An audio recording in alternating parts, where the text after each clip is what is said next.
তো দেখো এখন ফ্লিপকার্ট থেকে অর্ডার করা হয়েছিল, এখানে আমি এটা ছিঁড়তে পারবো কিনা। এত ভালো করে আঁকতে হয়, যাই হোক কেচি দিয়ে কাটতে হয়। অনেক দিনের ইচ্ছে ছিল, শেষমেশ চলে আসলো। নর্মাল চাবিগুলোর মতন ছোটোটা।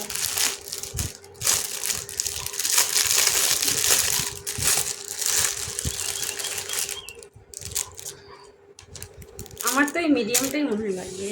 যাই হোক এই দেখো, এই ধার আছে তো, এটা প্লাস্টিক না তো, এটা ভেবেছিলাম প্লাস্টিক, কিন্তু এটা প্লাস্টিক না। যাই হোক এখন এইটা দিয়ে এইসব মানে এই চাকু দিয়ে আমরা কাটা খোড়া করবো, রান্না করবো। যাই হোক